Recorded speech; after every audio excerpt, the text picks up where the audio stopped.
I started my business career, if you like, on a market stall. I actually didn't know anything about flowers, but I saw a gap in the market. Literally, there was not a flower market stall. And the ambition, of course, was to make money, but actually there was an ambition slightly bigger than that. There was an ambition to create a business. So I'm very fortunate that my mum is one of my biggest motivations in life. She herself had a very successful business, and I saw that business go through hard times and good times, and I was always so inspired by my mum's relentless hard work. When we came to a point in our time when I felt like I wanted to contribute to family life, it really used to annoy me that my mum, knowing how hard she worked, used to pay for my school lunches. There was just something about that just didn't sit right with me.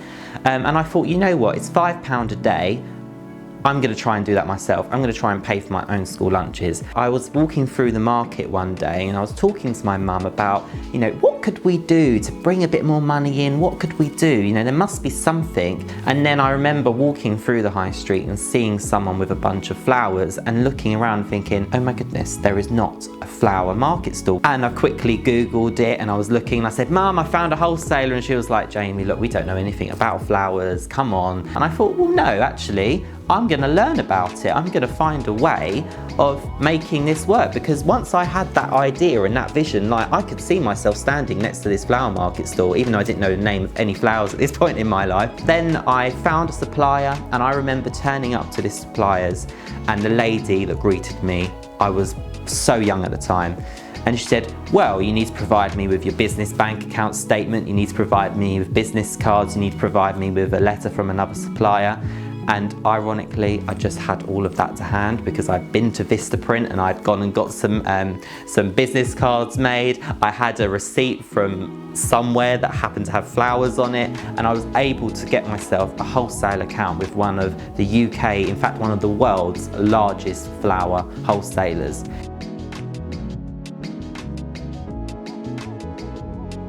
Social mobility to me is pretty much what I have achieved. Being motivated to put the effort in and the work, appreciating that social mobility isn't about being picked up and dragged through. Social mobility is about having that vision, having that goal, and taking yourself on that journey to progress yourself. And of course, as your business progresses, so does your skill set, so does your network of people. One should want to progress themselves, and social mobility is the platform to progress, and the end result is down to you. You choose when you stop. It's also a collective responsibility for us as communities, as business leaders, as entrepreneurs, as enterprising individuals, to support one another. Because I have this saying, and I say it to my mates all the time, it's only fun if we are all winning. And I really do wish that more young people had that exposure to aspiration and opportunity. School is a fantastic place for this to be done, and school for me was where I started my business. I started my business from my PE kit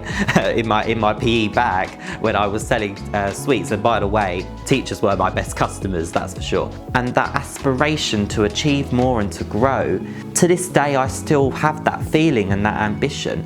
And to me, social mobility can be achieved when everyone gets that opportunity to understand how it works. I have found out for myself, but think of how incredible our economy could be and how incredible and successful our communities could be if everyone was given the opportunity to know how to do it. This is an opportunity if you want it. We are a broad church, whether that be us as blue-collar conservatives. We believe in giving everyone a platform to do whatever they want to do. Life shouldn't be the postal sorting room. You're in there, you're that postcode, you're there. And actually, many people looked at me, particularly at the start of the coronavirus when I opened my second shop, and they said, why are you doing that? Why are you opening a shop? That is such a risk. Why have so many people not got a risk appetite? We breed people fear that business is dangerous, that business is too risky. Business is risky, but so is a job. The word realistic is one of the biggest pet hates I have. Would it have been realistic to stand at a market stall and think, you know what, I want to have a chain of 5 shops in 5 years? Was that realistic? Many people told me it wasn't.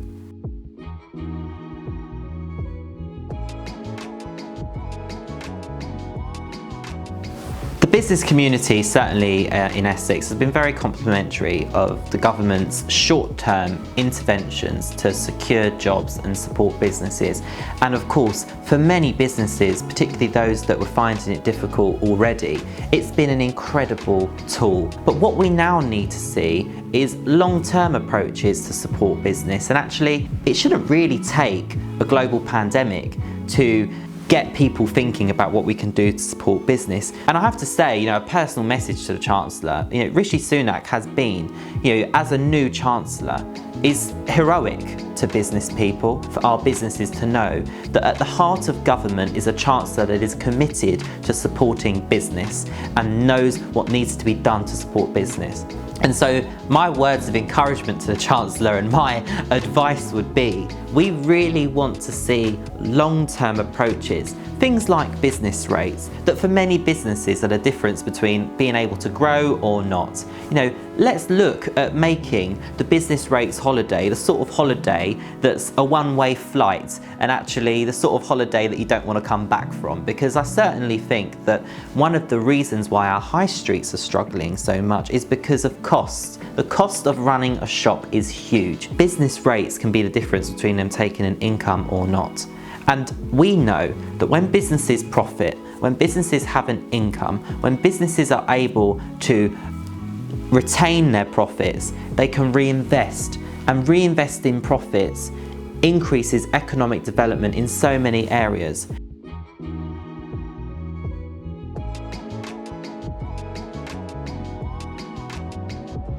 It's upsetting to see so many high streets struggling, but COVID-19 has forced everyone to go home and support local. People haven't had a choice. There's been queues outside butchers, queues outside the local barbers. People are at home. And what can we do for those people? Well, we need to give them choice. We need to get every single empty shop on a high street open. Perhaps a way that we can do that is to give young entrepreneurs a platform, an opportunity that they would never have because they don't have perhaps the financial support that they need to start a shop. I know from when I started on the market stall, the best thing I earned wasn't money. The best thing I earned was feedback from my customers.